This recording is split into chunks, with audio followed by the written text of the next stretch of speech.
Malaria. Malaria adalah penyakit yang disebabkan oleh parasit yang ditularkan melalui gigitan nyamuk Anopheles betina yang terinfeksi.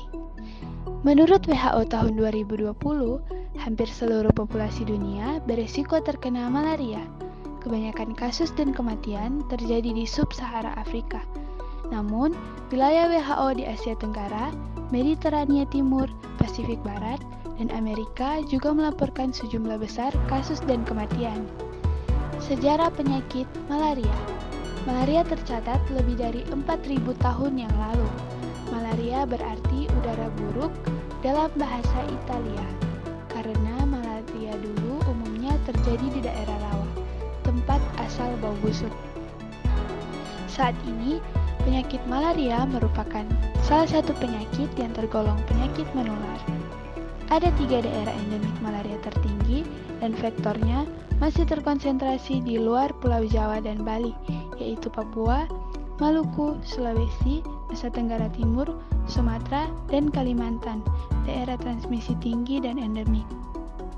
Batasan dari penyakit malaria, penyebaran secara geografis, malaria umumnya terjadi di daerah tropis dan subtropis di seluruh dunia, terutama di Afrika, Amerika Latin, dan di Asia Tenggara. Namun, beberapa negara di luar daerah ini juga melaporkan kasus malaria. Jenis malaria, berdasarkan Kemenkes 2018, ada 5 jenis utama spesies Plasmodium yang menyebabkan malaria pada manusia, yaitu yang pertama, Plasmodium falciparum, disebabkan oleh malaria tropika. Gejala demam muncul dari waktu ke waktu dan mungkin konstan. Malaria tropika memiliki masa inkubasi sekitar 12 hari dan disertai dengan sakit kepala, nyeri rematik yang berdenyut, demam yang tidak terlalu jelas, dan terkadang gagal ginjal. Yang kedua ada Plasmodium vivax, disebabkan oleh malaria tertiana, gejala demam berulang 2 hari, demam pada sore atau pada malam hari. Ini memiliki distribusi geografis terluas dari iklim dingin dari subtropis ke daerah tropis. Yang ketiga ada Plasmodium ovale, disebabkan oleh malaria ovale. Gejala klinis biasanya ringan. Perjalanan demam seperti pada malaria vivax, malaria yang disebabkan oleh Plasmodium ovale memiliki masa inkubasi 12-17 hari. Yang keempat ada Plasmodium malariae, disebabkan oleh malaria quartana, gejala demam berulang dengan demam 3 hari. Malaria jenis ini biasanya terjadi di daerah pegunungan dan daratan rendah tropis, biasanya terjadi tanpa gejala dan ditemukan secara kebetulan. Namun, malaria jenis ini sering kambuh.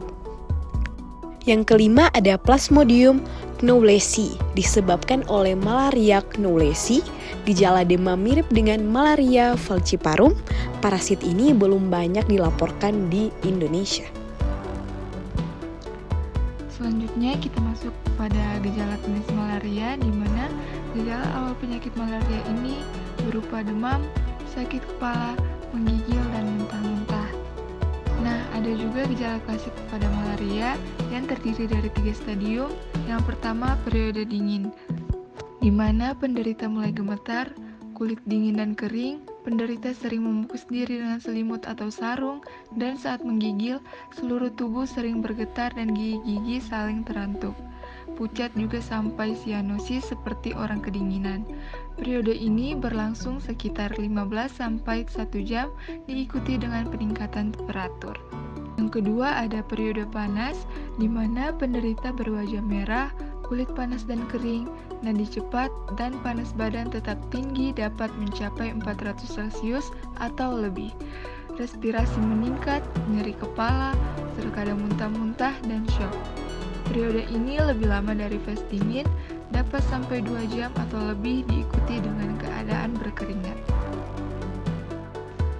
Dan yang terakhir ada periode berkeringat, di mana mulai dari temporal diikuti seluruh tubuh, sampai basah, temperatur turun, lelah, dan sering tertidur.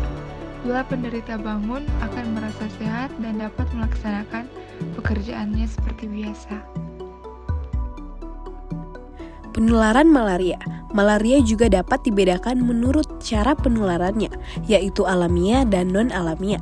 Penularan alami terjadi melalui gigitan nyamuk Anopheles yang mengandung parasit malaria atau Plasmodium yang langsung mengidentifikasi manusia. Selanjutnya, penularan non-alamiah adalah malaria yang menyebar dari orang ke orang melalui malaria kongenektal, malaria mekanik, dan transmisi oral. Yang pertama ada malaria kongenektal yang terjadi pada bayi baru lahir karena ibunya menderita malaria.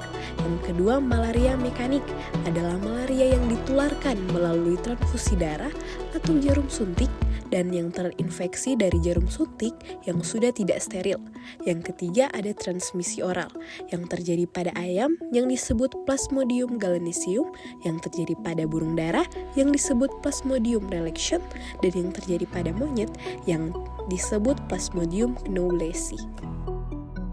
Selanjutnya, faktor penyebab malaria. Malaria disebabkan oleh gigitan nyamuk Anopheles betina dari spesies Plasmodium falciparum, Plasmodium vivax, Plasmodium ovale, Plasmodium malariae, dan Plasmodium knowlesi. Faktor risiko malaria di negara-negara Asia Tenggara juga dipengaruhi oleh faktor perilaku dan lingkungan. Dampak dari penyakit malaria. Berdasarkan Kemenkes 2018, malaria yang berat dapat menyebabkan kematian jika tidak segera diobati, dapat menyebabkan anemia yang bisa menyebabkan penurunan kualitas sumber daya manusia pada ibu hamil jika tidak ditangani, dapat menyebabkan keguguran, kelahiran prematur, berat badan lahir rendah, dan lahir mati. Pencegahan dan pengendalian penyakit malaria. Upaya pencegahan malaria dapat kita lakukan yang pertama, mencegah gigitan nyamuk dengan menggunakan kelambu, yang kedua, membunuh jentik dan nyamuk malaria dewasa, yang ketiga, mengurangi tempat perkembangan biak nyamuk malaria, yang keempat, pemberian obat anti malaria. Pencegahan dan pengendalian penyakit malaria. Pencegahan dan pengobatan malaria pada wanita hamil meliputi A. Kloroquine bukan kontraindikas, B. Profilaksis dengan kloroquine 5 mg per kilogram berat badan per minggu, dan Perguanil 3 mg per kilogram berat badan per hari untuk daerah yang masih sensitif kloroquine. C. Mefloquine 5 mg per kilogram berat badan per minggu diberikan pada bulan keempat kehamilan untuk daerah di mana plasmodiumnya resisten terhadap kloroquine. D. Profilaksis dengan doxycycline tidak diperbolehkan pada wanita. Selanjutnya masih dengan pencegahan dan pengendalian penyakit malaria. Beberapa upaya pengendalian vektor dilakukan seperti: pertama, pengendalian hayati seperti menggunakan ikan pemakan jentik. Yang kedua, untuk mengendalikan nyamuk dewasa, dinding rumah bisa disemprot dengan insektisida atau IRS (Indoor Residual Spray) atau menggunakan nyamuk yang diberi insektisida. Yang ketiga, pengelolaan lingkungan. Selanjutnya kita sudah masuk dalam bagian saran. Seperti yang sudah kita ketahui bahwa malaria adalah penyakit infeksi menular yang menyebar melalui gigitan nyamuk. Dengan itu, maka kita juga harus menyadari bahwa penyakit malaria bukan sembarang penyakit yang bisa kita sepelekan. Dengan mempelajari dan mendalami ini, diharapkan kita semua bisa mengetahui lebih dalam tentang penyakit malaria dan lebih waspada terhadap penularan penyakit malaria.